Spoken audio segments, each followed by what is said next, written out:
Oi, pessoal! No vídeo de hoje de história, nós vamos estar falando sobre a Mesopotâmia. A Mesopotâmia e o surgimento da civilização entre os rios. Então, nós vamos estar abordando a civilização das terras entre os rios, a organização dessa sociedade mesopotâmica e a cultura e os saberes desses povos. Lembrando que em outros vídeos a gente também falou sobre os povos chineses e indianos.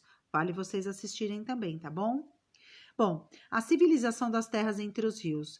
Há mais de 12 mil anos atrás, mais uma civilização começou a se desenvolver, além das que a gente acabou de falar aí atrás.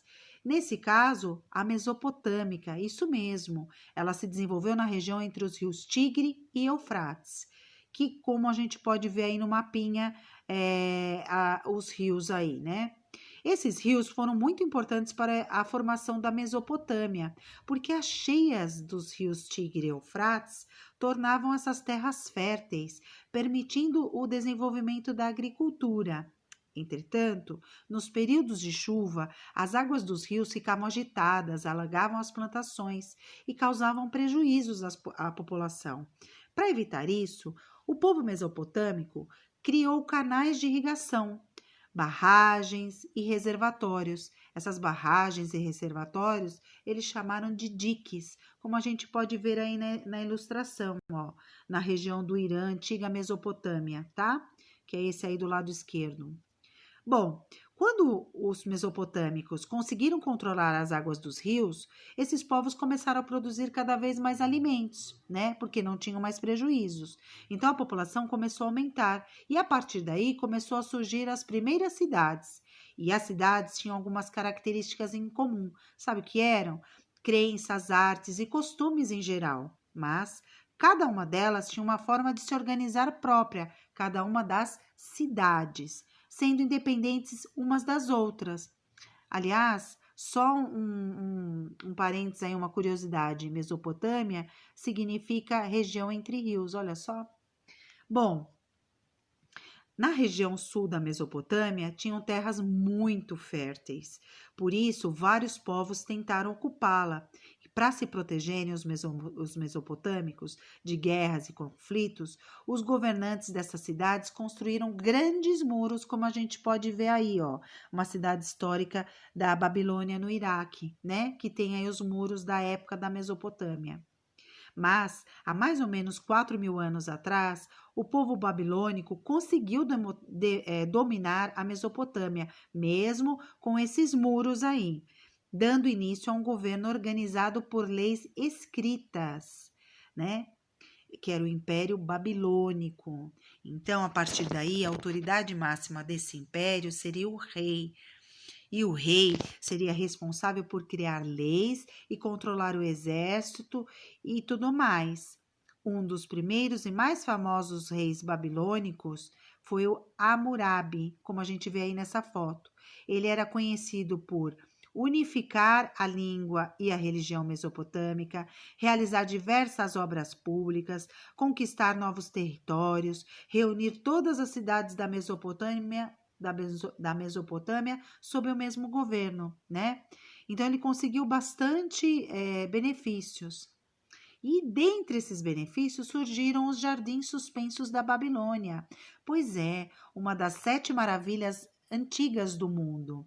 Hoje, a gente conhece 7 maravilhas do mundo moderno. Quais que são? O Cristo Redentor do Brasil, que a gente pode ver ali na imagem. A Grande Muralha da China, que é embaixo do Cristo Redentor também na imagem. O Machu Picchu no Peru. Chichén Itzá, que é no México. Ruínas de Petra na Jordânia. O Coliseu na Itália e o Taj Mahal na Índia, que a gente está vendo aí ao lado do Cristo Redentor e das muralhas da China, né? Que inclusive também está apresentando lá no vídeo da Índia. Essas maravilhas são construções ou obras artísticas que têm uma grande importância histórica e cultural para as sociedades, mas elas não são únicas, porque no passado os antigos gregos criaram uma lista com 7 obras que deveriam ser vistas e apreciadas pelas pessoas. Dentre essas 7 obras estavam os jardins suspensos da Babilônia, como nessa imagem aí. E o que eram esses jardins suspensos da Babilônia? Lógico, esses jardins eram localizados na Mesopotâmia, foi construído há mais de 2.600 anos atrás, foram construídas pelo rei mesopotâmico Nabucodonosor para homenagear a sua esposa.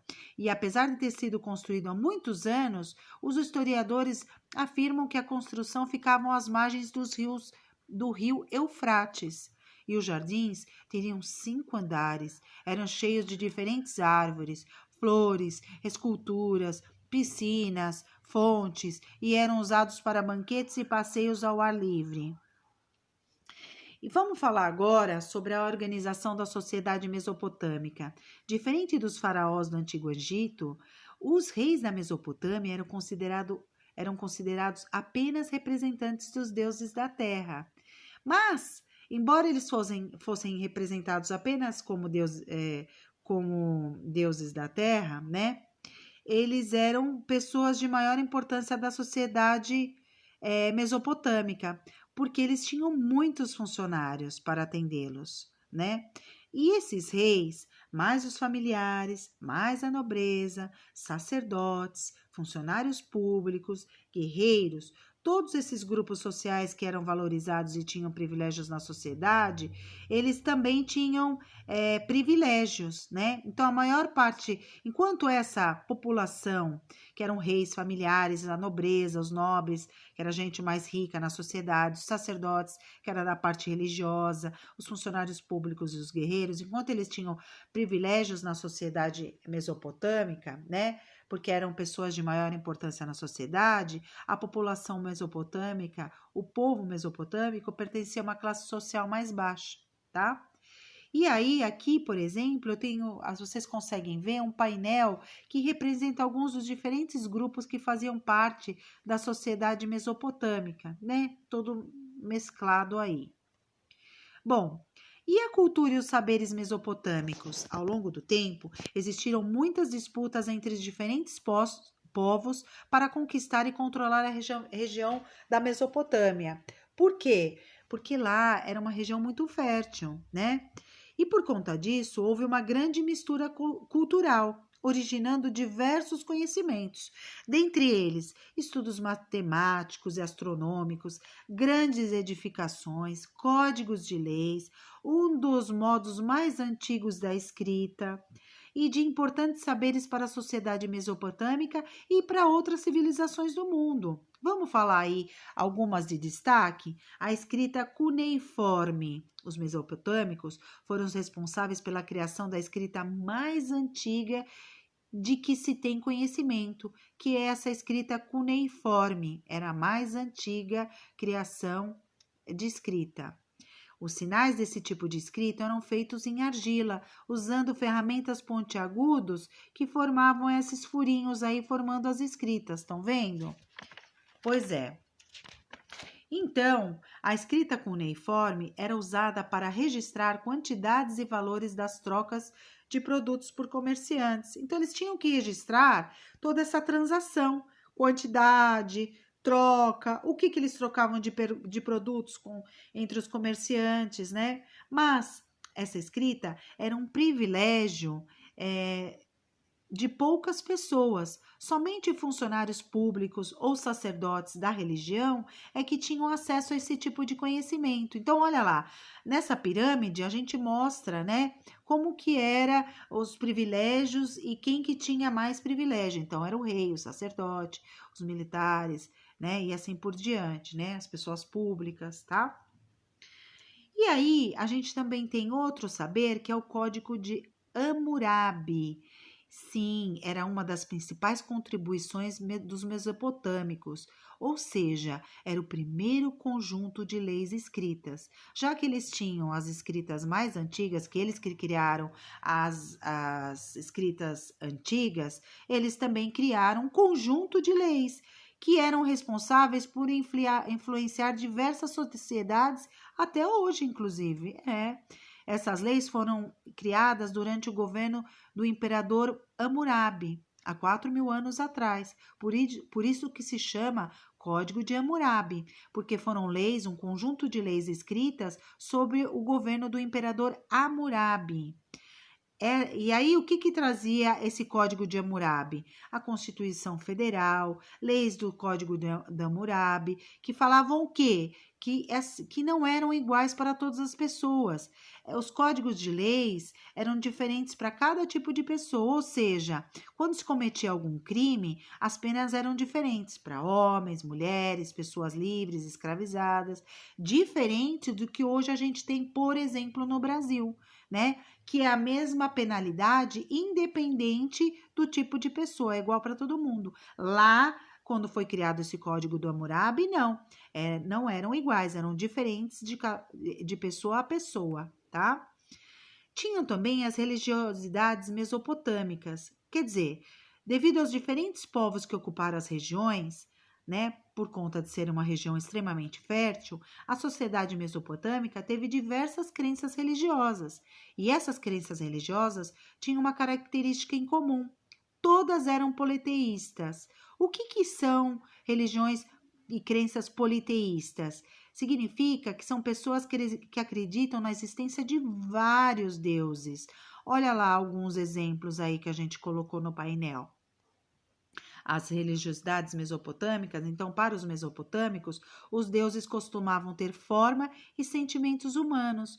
Os deuses representavam, inclusive, um elemento da natureza ou um corpo celeste, né? Um planeta, um astro, e eles poderiam ser tanto do bem como do mal, esses deuses. E cada cidade tinha um deus protetor, que era cultuado pelos sacerdotes e pelo povo local. Olha aí um exemplo de de uma divindade responsável pela proteção da Mesopotâmia aí, né? O Lamassu. E também a gente tinha os centros do poder, que se chamavam zigurates. E o que eram os zigurates? Eram grandes construções que reuniam diversas atividades religiosas e administrativas da cidade. Ou seja, servia como um templo, servia de moradia para os governantes, né? Porque eles administravam as cidades, serviam também de biblioteca para consulta e pesquisa, eram usados para produções agrícolas que seriam vendidas pelos comerciantes e eram localizados nos centros das cidades. Olha aí, por exemplo, na cidade próximo ao Iraque aí, um exemplo dessa construção. E elas eram administradas pelos sacerdotes, que tinham muito poder na sociedade mesopotâmica, né? Então, vamos relembrar aqui um resuminho para vocês sobre o que a gente falou sobre a civilização mesopotâmica. Ou seja, nesse capítulo aqui, a gente pôde entender um pouquinho melhor sobre a diversidade das culturas e costumes da Mesopotâmia antiga.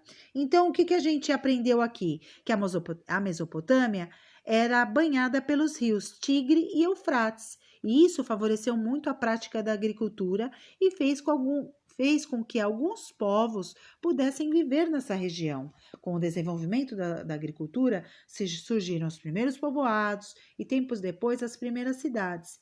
Embora tivessem características semelhantes, essas cidades eram independentes, né? E tendo formas de governos diferentes e organizações próprias. Além disso, a gente teve também que entender que os povos mesopotâmicos eram politeístas. O que é isso? Que eles acreditavam em vários deuses e diversos saberes foram deixados pela civilização mesopotâmica, como a escrita cuneiforme, o código de leis escritas e as grandes construções arquitetônicas, que a gente acabou de falar, que eram o quê? Os zigurates, por exemplo, eram espaços que serviam para a prática de diversas atividades religiosas, para o estudo dos rios, das estrelas, né? Da matemática, da astrologia, para armazenar as produções agrícolas que seriam vendidas. Na sociedade mesopotâmica, a gente não pode esquecer que o rei era a autoridade máxima. Ele era responsável por criar leis e controlar a religião e o exército. Tá bom, pessoal? Eu espero que vocês tenham um bom estudo e até o próximo vídeo. Não se esqueçam de deixar o seu joinha e de se inscrever no canal para nos seguir e receber as notificações dos próximos vídeos. E também de nos seguir aí no Instagram, que tem vários conteúdos complementares, tá bom? Tem o site e o mapa o mapa mental de cada disciplina por ano. Até o próximo vídeo, pessoal!